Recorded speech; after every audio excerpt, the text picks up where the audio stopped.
ekonomiya sang Iloilo City ang pag-aistoryahan ni Mayor Jerry Treñas kaupod ang mga negosyante. Taxidriver ang 60 anyos nga si Marcelino Freires. Kada adlaw, lain-lain nga tawo ang iya matubang. Ini ang rason kun nga wala siya nagpangduha-duha nga magpabakuna. Magluwas nga senior citizen, kabahin man siya sang A4 priority group nga sang damlag lang ginsuguran na ang vaccination. Kay balaan mo, kaya ang mga pasahero mabla. Ang iba nga mamangkot nga, tinapabaksin ka na tayo, siling ko wala pa. Ay, siling nga pabaksin ka kay Dr. D. Kagiguro kay kami yan, nakapabaksin na kami. Ikaw yan wala pa. Kaya mo na, siling ko nag-decide kung mapabaksin ko para nga may protection man ko eh. Kung malatnan man ko, hindi man ko matamaan. Ginaingganyo man ni Manong Freires ang iban pa nga kuhaon ang oportunidad nga magpabakuna, bangod ini ang libre man para sa tanan. Sa subong, bakunado na siya kag duha pa ka miyembro sang iya pamilya. Para sa mga wala pa nakapabakuna, may mensahe siya. Mensahe ko lang sa mga driver, mga iban yung may kapabaksin, na mas namin hindi ako mapabaksin ka tayo daw.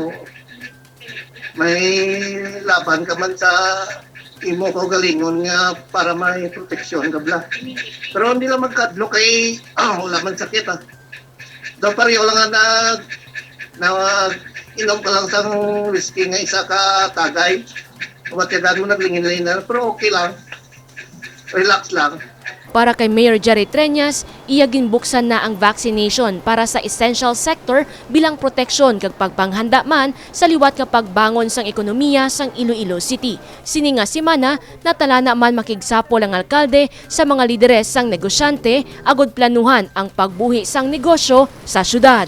We need to talk to them, we need to understand kung ano mga kinahanglan nila sa aton sa syudad because we should be open. Para nga ang partnership, we can bring it to the next level para nga mabuligan ta sila as they struggle to revive their own businesses. We know some businesses are really affected. Initially, ang kita ang hotels, ang restaurants, ang airlines, ang mga vapor, ang aton real estate, ang aton malls. So we will have to look for ways nga makabulig kita sa ila. Para sa alkalde, kinahanglan nga subong pa lang ginaplanuhan ng pagbangon sang ekonomiya bangod ini ang maghahatag man sang trabaho sa mga ilonggo. We already have to start talking about it. I am not saying that we are going to do it right away. We know that the situation demands certain medical protocols that we have to continue to do. But we have to already start talking about how we are going to revive the economy. It will take a lot of effort and conscious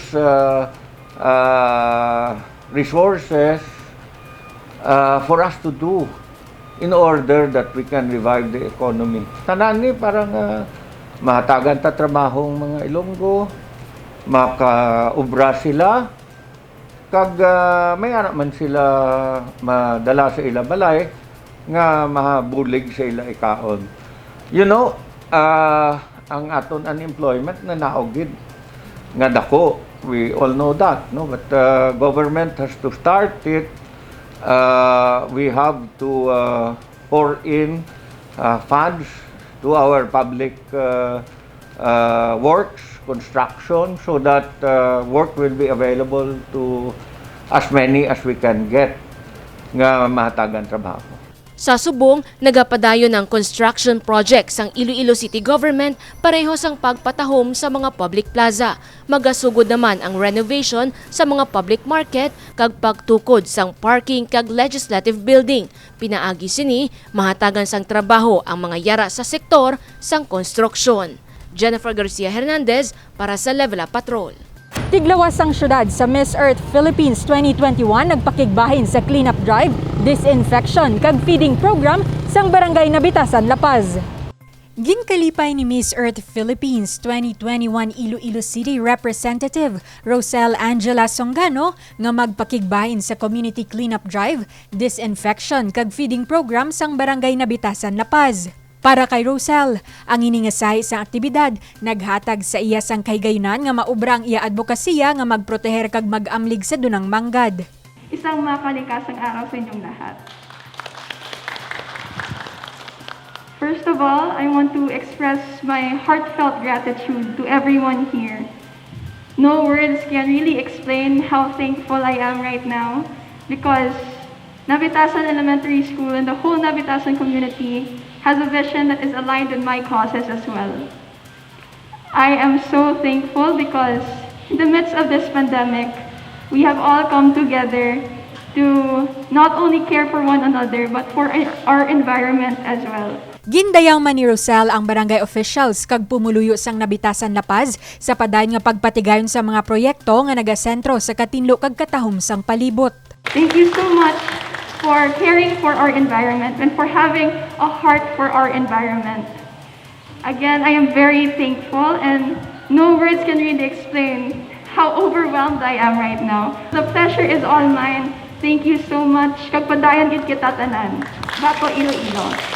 Ang ini nga programa sang nasambit nga barangay ang nagaangot man sa proyekto sang Iloilo City Government nga may tema nga ugsarantinluan para balatian malikawan.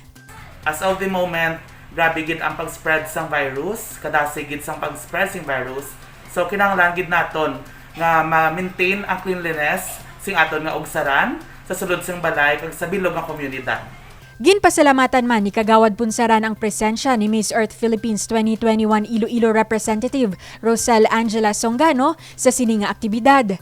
Nagaisa kag nagasuporta ang barangay sa iya advokasya nga mapabilin nga matinlo ang palibot ilabi na sa syudad sang Iloilo. To our Miss Philippines Earth Iloilo City 2021, Miss Rosel Angela Songano, in behalf of the people of Barangay Nabitasanlapaz, we're very much thankful for your presence, for gracing our event, our cleanup drive and disinfection activity. Know that we are one with you in your advocacy on protecting and nurturing our Mother Earth. So we're just here to support you and we wish you all the best and go get that crown for Iloilo City. Sa subong ginahandaan na sang Ilonggo Beauty ang palaabuton nga Coronation Night sang Miss Earth Philippines 2021. Kagini ang nagaapila sang bulig sa mga Ilonggo nga butohon siya pinaagi sa pag-download sang ecosystem app, mag-sign in o kung maghimo sang account, i-click ang Miss Earth logo, i-type sa search box ang iya pangalan, kag i-click ang vote Rosel Angela Songano. Divine Sing para sa Level Up Patrol. 20 ka mga tablet ang gintugyan sang Ayala Foundation sa pila ka mga estudyante sang Iloilo City. Online na subong ang mode sang pagtuon sa mga kabataan bangod sang COVID-19. Kalabanan sa mga manunudlo kag estudyante ang naga-adjust man kag nabudlayan. Gani sila ang nagadiskarte kung paano makakuha sang mabaskog kag estable nga internet connection. Ginpakamaayos ang Ayala Foundation ang pagdonar sang 20 ka mga tablet kag home broadband wifi kits sa pila ka mga estudyante sa duwa ka mga buluthuan sa Iloilo City. Nagakalipay gid kami sa amo nga kagayunan kay bala naman naton new normal, lain naman ang mode of teaching naton and lain naman ang mode of learning sa mga estudyante. So amo nga part sang project namon nga maghatag sang wifi kits kag sang mga tablets sa aton mga estudyante kag teachers para mabuligan sila mag-adjust sa new normal of education. Ang Iloilo City ang isa sa mga pinakapalangga namon nga LGU. Equally palangga namon na, pero we are very close with Iloilo City because we had a lot of partnerships beforehand. Like for example, naghatag man kami sa mga PPE dire kay Mayor, sa mga face mask, sa mga face shield, and all of those. And also may mga ara kami nga mga projects nga supposedly madayuntan siya sang 2019 pero wala gid nato na kuano na expectar nga may ara nga pandemya. So ongoing ang aton nga public-private partnership nga conversations sa syudad sang Iloilo. Sa sulod sang napulo ka bulan, may libre nga load allowance para sa mga tablets sang kabataan. Samtang ang Wi-Fi kits nga sponsor sang Globe Telecom may libre na nga 10 gig. Ang selection process sa mga benepisyaryo maid-id nga ginpili sang Department of Education, Region 6. Ang aton nga tablets may 10 months ni siya nga load allowance para continuous nga kisabi hatag mo ang tablet tapos wala load hindi man magamit kay online class hindi siya magamit gamiton lang nasa game, so dapat may data allowance or may ara nga load allowance para magamit sa mga estudyante sa ila online class. Ang sa wifi naman home prepaid wifi ni siya pinaagi sa Globe, ang sister company man naman sa Ayala Foundation, may free ni siya nga 10 gig and the rest ang mga teachers na lang naton ang mag-load kung wala na load kung kinahanglan nila gamiton. Ang tablets 20 ni siya kabilog, so 20 students from 2 schools gin-divide ni siya sa duha ka eskwelahan. Pinaagi sa pag stringent selection process ang aton nga district supervisor no kay Ma'am Maluz. Sila ni nagpili base sa criteria nga gin set Manila sa ilang nga mga constituents. Mensahe sini para sa mga benepisyaryo. So kabay pa magamit naton ini sa aton nga pagtuon, sa aton nga pag-adjust sa new normal of education. Gamiton naton ini sang responsable kag sang may purpose. Ang mga buluthuan nga makabenepisyo sini amo ang Santo Domingo Elementary School kag Mandurriao Elementary School. Happy gid ang city because nga ti makabulig gid sini subong because especially now nga wala kita sang face-to-face classes, so makabulig gini sa mga students naton nga sa mga schools nga na beneficiaries sini.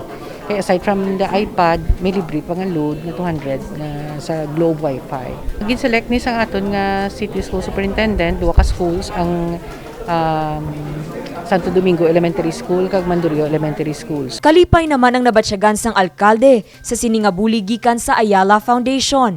Plano sang alkalde nga dugangan ang pag-procure sang mga tablet. Nalipayid ko, I think, pila to ka tablets ang ilang donate 200 plus ang internet connection nga may 200 pesos nga load. So makabulig ini sa mga estudyante, ginpa-check ko gani kung pila na parang kung may kulukarta kita, madugang man kita para ihatag naman sa mga estudyante. Matandaan naghatag man sa mga face mask, face shield kag personal protective equipment ang Ayala Foundation sa Iloilo City Government nga amo ang gingamit sa mga medical frontliners. Dane Raffles para sa Level Up Patrol.